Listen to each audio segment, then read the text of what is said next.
Alors ici, c'est pas une course de vitesse. Hein, surtout, c'est faire attention. Les mines sont sérieuses et la tension est à son comble.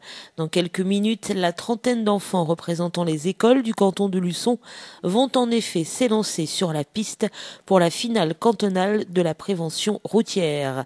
Tous ont été sélectionnés dans leur école et la pression est donc palpable chez ces jeunes élèves de CM2. Au programme pour eux, dans la cour de l'école de Trièze, une piste représentant tout ce que l'on peut trouver sur la route. On a reproduit un peu une mini ville avec des petites rues, des panneaux, parce que cette année avec les CM2 on a beaucoup travaillé les panneaux. Donc il va falloir, ils vont évoluer dans le sens où ils veulent, et donc il va falloir qu'ils fassent comme lorsqu'ils sont dans la rue, s'arrêter au stop, bien regarder. Donc on va voir ça, ils vont évoluer par petits groupes.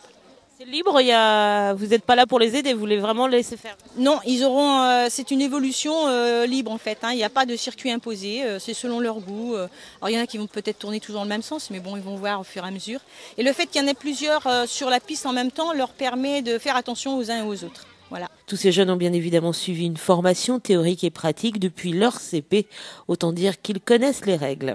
Ils savent, ils connaissent les règles. Bon, après dans la rue, ils font un peu parfois.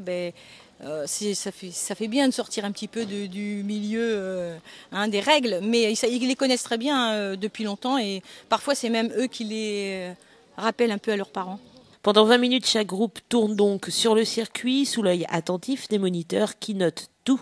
Mais dans l'ensemble, les jeunes ont compris ce qu'on leur demandait. C'était bien, c'était marrant. Est-ce qu'il y avait des difficultés et lesquelles? Les panneaux à reconnaître.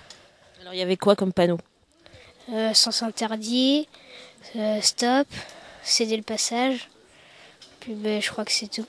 On a fait les stops, on a fait les ronds-points, on a roulé tranquillement, puis on s'est arrêté quand il fallait, puis on n'a pas pris les sens interdits. On a fait les chemins qu'il fallait, pas être à gauche.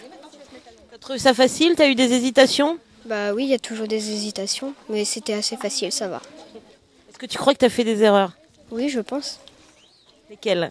De temps en temps, oublier de passer au stop ou des choses comme ça, oublier de mettre la main quand on tourne ou des choses comme ça. Bien, fallait pas passer les sens interdits, fallait s'arrêter toujours au stop, mettre toujours la main où on tournait. Et puis c'est plus facile quand tu roules en ville, c'est plus difficile sur le circuit, c'est comment? c'est plus difficile sur le circuit. Pourquoi c'est plus difficile? Il y a moins de virages en ville. 2 panneaux ont bien évidemment demandé un peu plus d'attention, le stop et surtout le laisser le passage, dont Lucas vous explique le mode d'emploi. Mais on regarde s'il n'y a pas de voiture à côté, sinon on passe direct. Et au stop? On doit freiner. Et on doit attendre qu'il n'y a pas de voiture, et s'il n'y a pas de voiture, on passe.